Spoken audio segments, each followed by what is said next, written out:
Yo, what's up, homies? Today we're running on Rudhelm. Now, for this first objective, pushing the siege towers as Agatha on offense, the key here is really going to be alternating each tower and making one of them a priority for the one that you actually want to complete the objective for you, and then using the other one as a distraction. Now, how are we going to do this in a public lobby is really going to boil down to you reading the enemy team and noticing which one they're controlling the most. There usually is some kind of tell of where they're spawning on more or where their bigger spawn waves are coming to. So whichever one that ends up being is going to be the one that you want to use kind of as your distraction, and you prioritize the other side. Make them run across this entire field just to get to you, and you'll end up getting more progress on the siege towers. You do have a spawn bias here, so unless you're completely outclassed, you should just have it. As far as your special abilities are concerned, hang on to those for the next one. They're going to be really, really important on the second stage. Now, I know what you're thinking. Krita, what about those catapults that are on either side at the very start of the map, very close to the Agathian spawn? They're fun to use, and they'll get you a lot of kills, but they're not really crucial to get the objective. So use them if you want, but if you don't, it's really not a big deal. You'll end up getting it anyways. Now, as far as stopping the siege towers is kind of going to roll down to the same idea. But instead of using one of them as a distraction, you need to pay attention to which one that they are prioritizing more and make sure you win the fights on that one. Your horns can be used here. I would still hold your banners, your fire pots for the second stage, but you can use the horns here as they're going to be pretty crucial to actually winning those fights and keeping the enemy team off of the siege towers and stopping them from pushing them. Now, as far as the engineer work here is concerned, you can build in front of the towers to stop them from getting onto the towers themselves, but it really just doesn't make much of a difference because they can just stand beside it, push the tower up, and eventually spawn in front of the walls if they choose to just never attack them. So I didn't even end up playing engineer for this objective at all. It's just not worth it. You're better off just playing literally any other class, to include ambusher, not including archer. Archers are only valuable on VIP objectives, otherwise they're just a burden to their own team. But besides that, as far as the engineer work is concerned, guys, it's just play a melee class. You're going to have a bigger effect winning the fights than you are building walls when the tower just moves up ahead of them anyways, and then they can just choose to ignore them. Past that, though, guys, this objective for defense is really going to just boil down to winning the fights and staying on point. The correct point. Obviously, don't let them distract you with pushing the wrong tower and then prioritizing a different one like I kind of explained for what attackers should be doing. Don't let them do that to you if you're trying to win defensively. But yeah, it just boils down to winning the fights past this point. So moving on to the second objective, holding the gatehouse or attacking the gatehouse.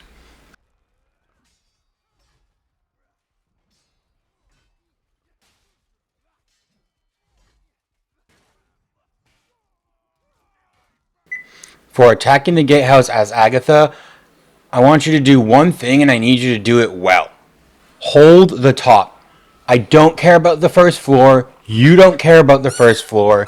Get up top, banner down, horn up, whatever you gotta do. Get your whole team up there. Hold that upstairs because, one, that's where your supply crates are gonna be so that you're able to keep healing. And two, it is a tremendous choke point on those stairs. Only like 2 or 3 guys can get up there without engineer walls, never mind including one engineer walls. 2 or 3 guys can get up there at a time, and if you have 5, 6 guys just waiting for them on that top floor, you are perfect. You're gonna just slaughter them. The next 2 or 3 are gonna come up and you're gonna slaughter them too. The whole fight is up here where I'm standing right now. You want to drop your fire pods to the bottom of the stairs. You want to banner at a spot where a siege crossbow can't hit it. Towards the back near the supply box is an amazing spot for it. And then from there, you just got to win the fights. This is a very hard objective if the teams are balanced. So the tops with those choke points and protected banners are going to be very, very crucial. And I am very sorry about that background noise there, guys. I did take like 3 or 4 different takes of that with the exact same script, but my dog would not stop squeaking his toy in the background. So we have what we have. It is what it is. If you want to see pictures of my puppy, Scottish Terrier, his name is Ollie, I do have pictures of it in my Discord, which will be linked below. Be sure to check that out. Alright, Team Mason, this is where it gets crucial. You can win here. I mean, most objectives on this map are winnable for both offense and defense. It is a very balanced map. It's part of why I love all the Castle Siege maps. They tend to be very balanced, on top of the fact that it's just fun to attack a castle. But now we're getting into the best part, the engineer work. You already know, I'm going to tell you to build a choke point. So put the walls up top. You can see I took the one up front away. So now only one guy is going to be able to get up on that side. And then I'm going to do the same thing over here. Bam. Only one guy is going to get through now. Let them come in. Let them trickle in just like that guy did. And you will. And if you can get your whole team up there while doing just that, this objective is on lock. And you don't even have to worry about the third stage because you're going to win there as defense every single time. Same as offense, you're going to get up there, you're going to build those walls, you're going to banner down, you're going to use your horns when all your allies have plus signs above their heads for the most points and for the most healing. And you're just going to win this objective because the spawns aren't that bad for you, simply because the Agathian team always has to go all the way up that tower. Even though you do get pushed back pretty far, them having to climb that tower does honestly nerf a otherwise close spawn. But past that, it really does boil down to whatever team can hold the top will win the objective. It's just like that second stone on Aberfell where I talked about how it's defensive heaven. The top here is a defensive heaven. You have a closed area. You can choke them very, very easily, even without walls. You can stack your team, forcing them to trickle. And you have the supply boxes directly next to you. Those fights are very, very chaotic and clustered if it's both teams rushing up to the top. I've done it many times in comp. It is very hard to keep track of what's going on directly beside you. Never mind the guy coming across the room to hit you in the back, because that happens a lot too. But if you can hold that, you just win that objective, period. Now, as far as this silly burn the tents objective is concerned, it's a ridiculously free objective. You can win all the fights in the world on defense, and then offense is still going to just grab a torch, stand in the back of the map, and throw it up over and hit a tent, and they're just going to get it eventually. So I'm just going to talk about this for both teams, and for both teams, save your items, because the next objective is a very long objective, and you're going to need them then. And on top of the fact that attack is just going to get this objective, no matter what you do. Like, you can win all the fights in the world and hold them back, and you can build walls around the tents or protect your supply crate all you want, but at the end of the day, somebody's going to make it through, grab a torch, and run up to the tents if they're actually trying to progress to the next objective. There's really nothing you can do for defense. It's free. It's going to happen. Go out, win your fights, or have your fights, and just do whatever you want to do. I would hold your special items here, and yeah, just save them. And this objective is almost as meaningless as the kill the peasants in the vineyard objective on Bridge Down. It means nothing. Just progress on to the pushing the siege tower objective again, where that's quite a long one and there's quite a bit to talk about. So we'll get into that.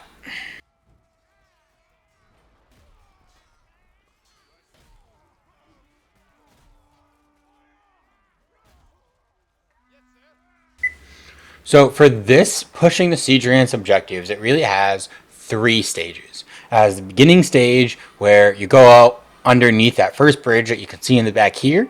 You have the second stage where you're fighting around this little circle, and then just past this area where I'm fighting right now, there's like this square structure that archers like to go on the top of. That's where I consider to be stage 2 of this objective. And then stage 3 is at the very end, where you're just trying to get that last little bit of push to finish the objective. You're fighting in the open field, and most likely you're already going to have both of the siege ramps pretty close.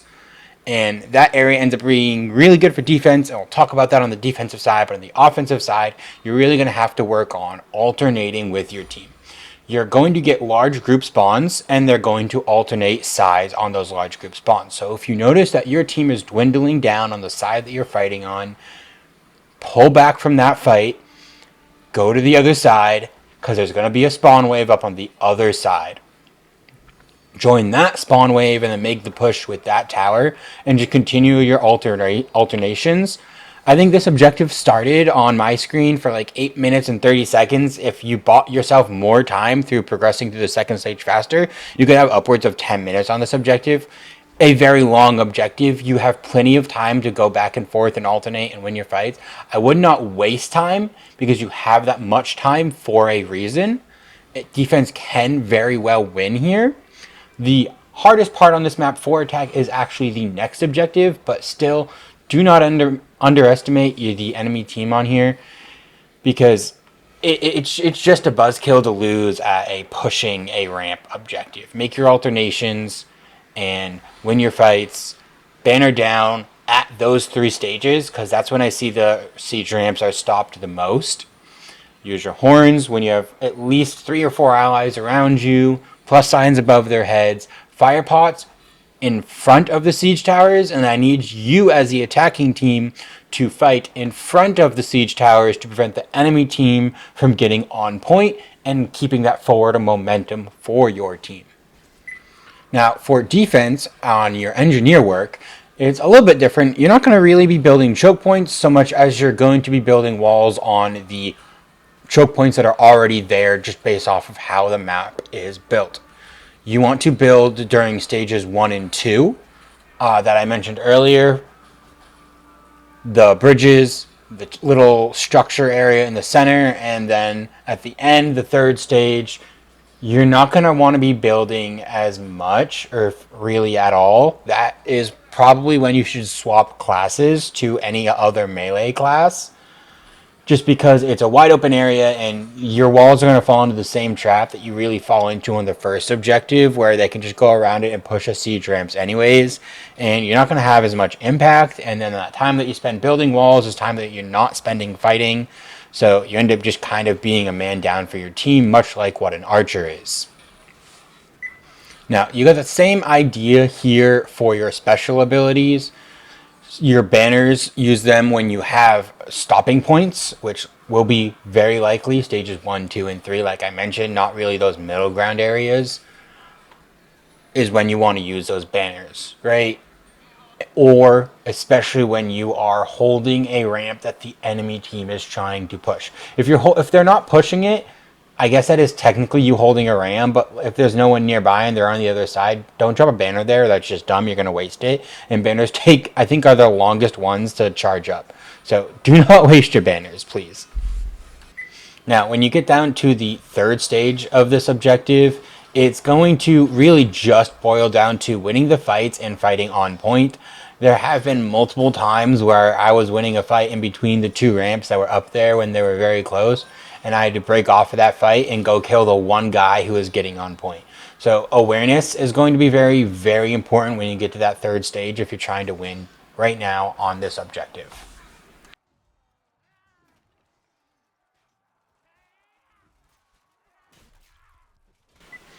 Capturing the courtyard as Agatha is absolutely one of the hardest objectives in the game for attack to take that is not a final objective of the map.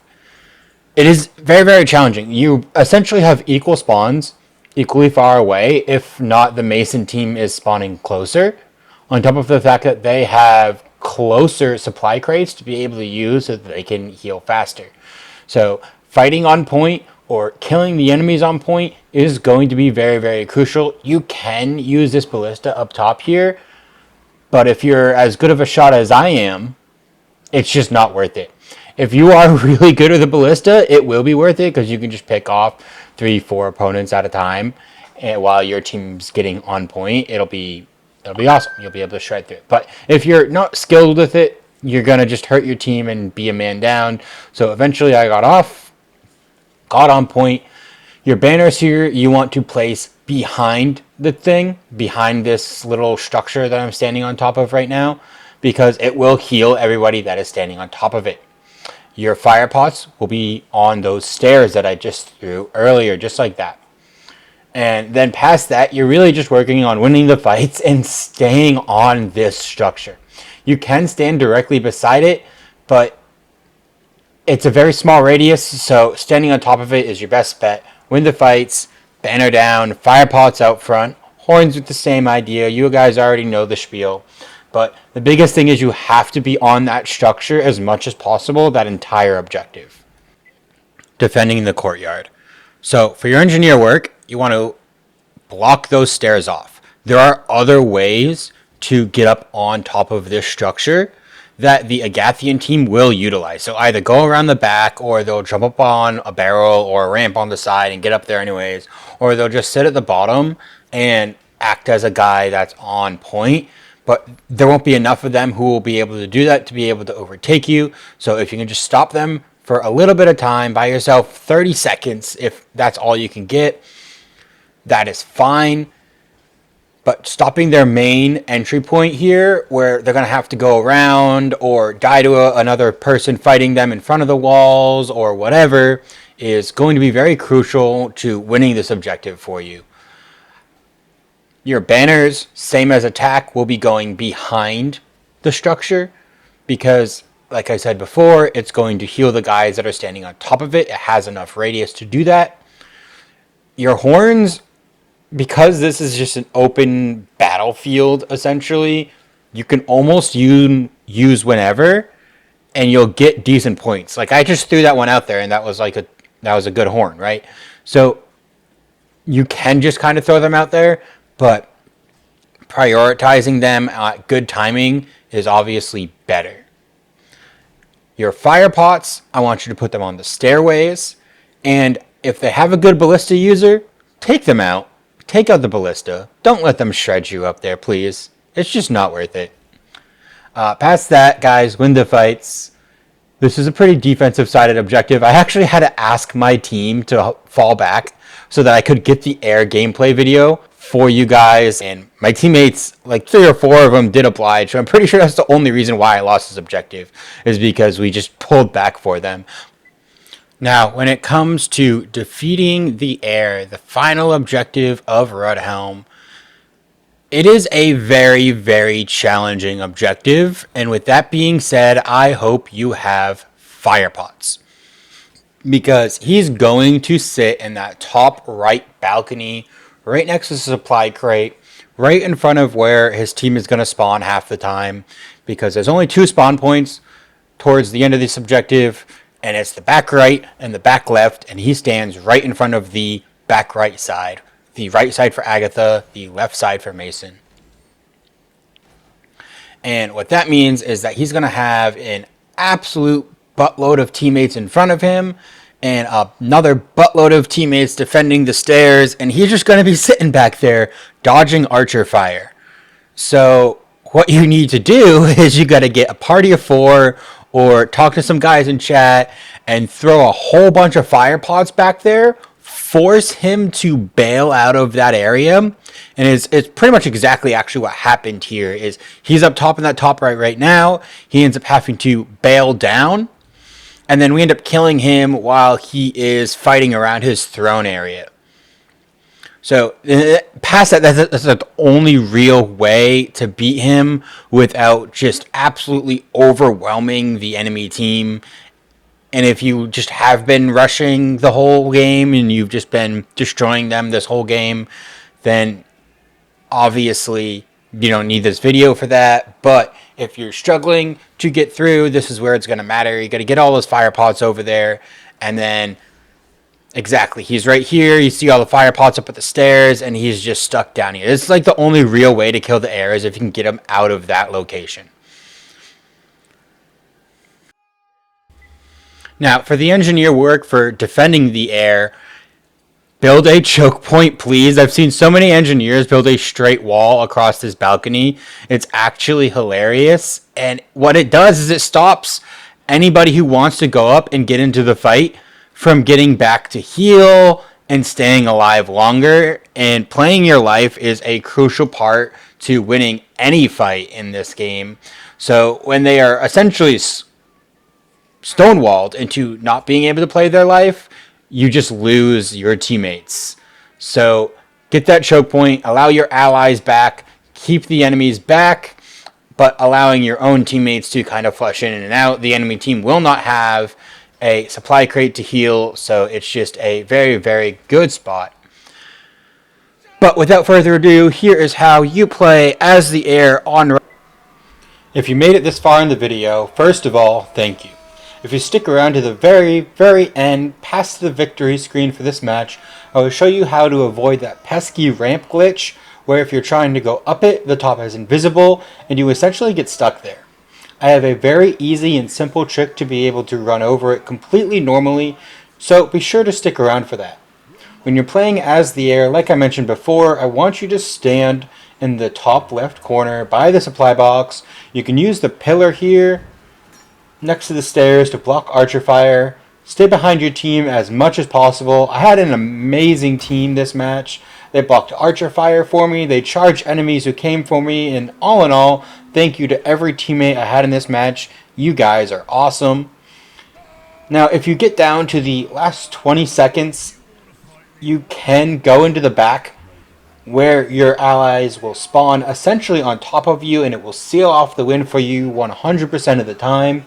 However, I would not do this before the 20-second mark, just because people are famous for blocking the Heir's path, and it will always suck to lose a match because your VIP deserted.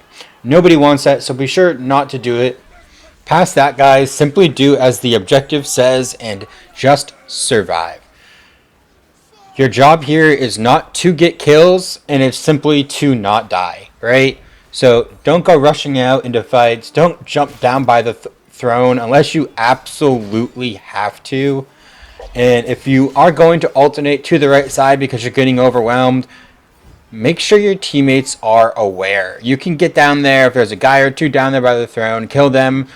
Once your allies realize you're moving, they will flock to you, and then you can just get up onto the right side. I wouldn't recommend going to the right side in general, but if you're getting overwhelmed and you have to get out of there, that is your next best place to go. The throne room is very fun to fight around for both teams. Personally, I think it is actually the most fun way to play it, but if you're trying to win, getting up on one of these two corners is absolutely your best bet here.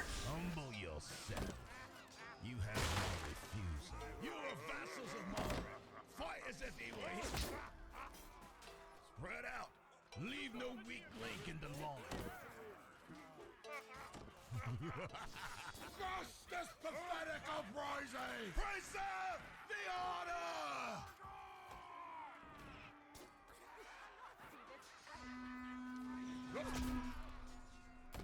For the Iron Fist! You've done well. With that being said, guys, you can only expect a few more Chivalry 2 videos from me. I haven't been playing it much for myself lately, and all these clips you're seeing are anywhere from 2 weeks to a month old at this point. I'll have the final video for the series post on November 1st, and that day is when I actually start moving from Washington State to New Hampshire, so after that it'll probably be a little while before I'm able to post another video. Never mind a Chivalry 2 specific video. If you want to keep receiving all the updates of what's going on with the channel, be sure to join my community Discord linked below. And of course, don't forget to hit that like and subscribe button. Death to the rebellion!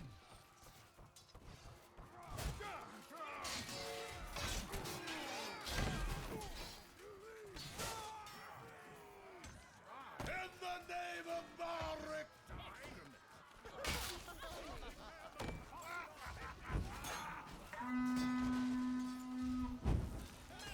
Feel the power of the nascent army!